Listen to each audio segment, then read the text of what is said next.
Hey gamers, another copying shill here. Have you ever thought to yourself, damn, brown really is the best color on the color spectrum?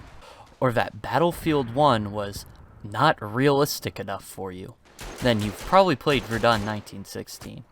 Anyways, today I'm reviewing Verdun. Actually, I lied. I'm also reviewing its sequel, Tannenberg, as well. Hell, I might as well also review Isansos, I highly doubt I'm pronouncing that right, as well while we're at it. It hasn't even come out yet. Verdun takes place on the Western Front of the First World War, where the Triple Entente and the Triple Alliance are currently busy digging holes in the ground. But why are they doing this? Boy, I bet most of the people vibing in the trenches right now are asking the same question, so let me explain. Story. See, it all started when a mildly upset Serbian ran into a political figure of the Austro-Hungarian Empire, so he did the only thing any naturally thinking human would do, and buy a sandwich. And then, of course, shoot him and his wife. Understandably, the Austro-Hungarian Empire wasn't too happy about this, so they sent a long list of demands to Serbia, and threatening to declare war on them if they refused. Now, funnily enough, that mildly upset Serbian wasn't working for the government and was acting completely on his own. So the Serbian government ended up refusing some of their demands, and the hungry Austrians declared war as a response. Now, the Tsar of Russia felt like doing a little bit of trolling and declared war on those hungry Austrians as a response of them declaring war on Serbia.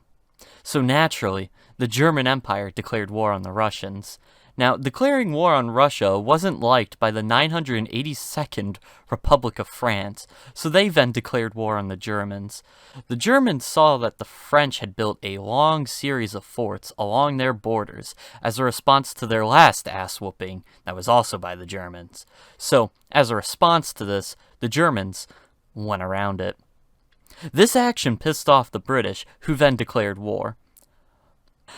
Also, the Italians got bored at one point and declared war on the Austrians, even though, they had an alliance. Now, this explains why these guys are here, but it doesn't explain why they're currently playing in the mud. See, about a decade ago, the Russians felt like taking part in a little bit of tomfoolery and started fighting the kingdom of anime, where both sides had found that this funny little bit of technology called a machine gun.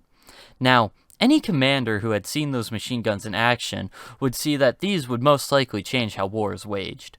So naturally, everyone ignores them, even the Russians, who were the ones that first started using them in combat. Damn, that really was some overly convoluted lore for a game franchise. You guys really should write some better lore for this. Gameplay. In Verdun, you can play as the French, who get the worst rifles and machine guns, but they're the only faction that has access to a semi-automatic rifle, so you get the ability to piss off 3 of your teammates just to get one nice gun. The British, who get to use some of the better rifles and machine guns in the game, but since they're British, no one wants to play them. The United States, which gets the same machine guns as the French and uses the German and British rifles, but they also get to use the Browning automatic rifle, which is a mobile machine gun, and we'll get into why that's so overpowered later on.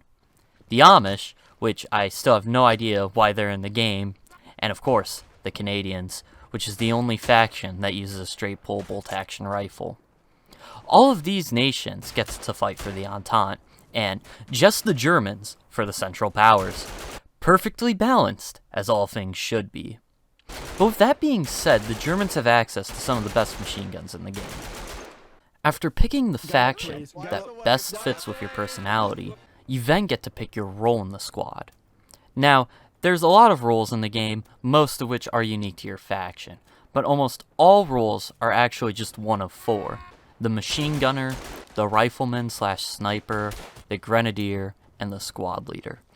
The machine gunner gets to use machine guns, which, in a game where most people are stuck with bolt-action rifles, getting to use something that lets you shoot rapidly might sound like fun at first, which is why all of your squad mates harass you for that role. But with that being said, machine guns are an absolute pain to use.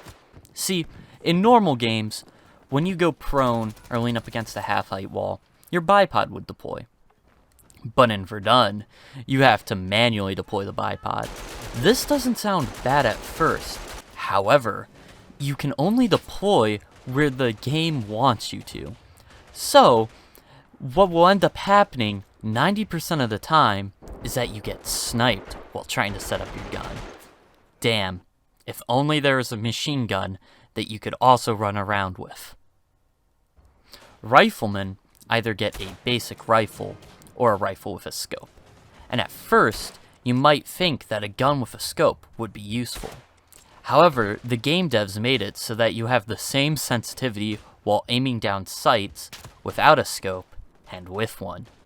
Meaning that using a scope is way more of a hindrance than an advantage. Grenadiers get grenades. Enough said.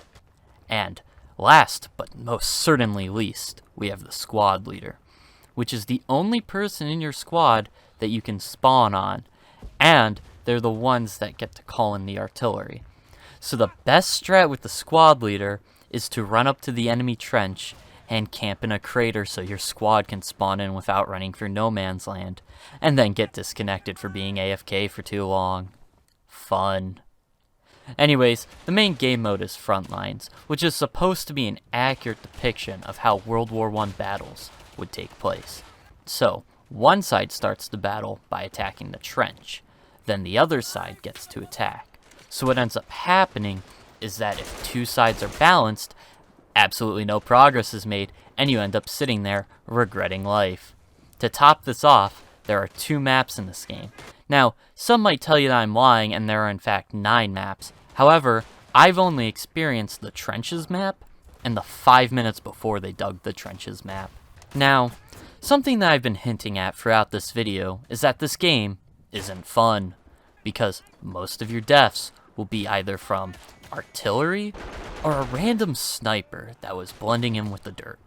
However, as you can see, people are playing it. Why? Because as of this recording, the game was free on Epic. But if you play this game even a week after the sale, there will be 3 people playing this. I know this because I went and booted up the sequel called Tannenberg, where the devs got lazy and just copied how Battlefield games play, which I wish I was playing instead. So in conclusion, if a game talks up its realism as a selling point, they most likely sacrificed fun to achieve this. I give this game, and Tannenberg, along with the next game that hasn't even came out yet, an arbitrary score of a Nadespam out of 10. I'd like to thank the many neutral nations for investing into this channel. You guys are all wonderful.